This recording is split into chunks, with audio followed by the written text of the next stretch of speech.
Hello বন্ধুরা, দেখো এখানে আমরা নেক্সট দিন ঘুরতে বেরিয়েছি সাইট সিন করতে। তো রিকু এখানে ড্রাইভ করেনি, নতুন একজন ড্রাইভার গাড়ি আমরা বুক করেছিলাম, সেই আমাদেরকে এখানে সব সাইট সিনগুলো করাচ্ছিল। তো এখানে একটা মন্দির ছিল, কিন্তু এরা তো ঘুরছে আর আমি তো বুঝতে পারছি আমার শরীর এতটাই খারাপ ছিল যে আমি শুধু কোনো রকমের ভিডিওগুলো যেটুকু পেরেছি করেছি। বাকি আমি আর থাকতে পারছিলাম না। আমি এইখানটায় যে দেখছো বসে বসে একই জায়গা থেকে ভিডিও করছিলাম, আর ছেলে মেয়েকে নিয়ে রিকুই ঘুরে বেড়াচ্ছিলো চারিদিকে। কারণ আমার এত পরিমাণে জ্বর ছিল, আমি হাঁটতেও পারছিলাম না, এতটা পরিমাণে মাথাটাও নিয়ে আমি টাল খাচ্ছিলাম, যার জন্য আমি এক জায়গায় চুপ করেই বসছিলাম। তো এই যে দেখো, ওরা ঘুরে টুরে আমার কাছে চলে এসেছে আর মেয়ে হাঁপিয়ে আগেই এসে পাশে বসেছিল। তো এখানে দেখতে পাচ্ছ পুরো মেঘে ঢাকা, কিন্তু ঠান্ডা সেরকম নেই, কারণ জামা দেখে বুঝতে পারছো ওদের এখানে ঠান্ডা বানানি। সামনেই আমরা একটা মন্দিরে গেছিলাম, বৌদ্ধ মন্দির, সেখানে গিয়ে এইগুলো আমি ফার্স্ট টাইম দেখলাম।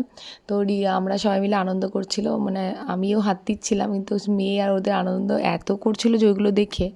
তো তারপরে ওখান থেকে বললাম চলো এই মন্দিরটা তো দেখা হয়ে গেলে আমরা সাইডে আরও কিছু দেখবো।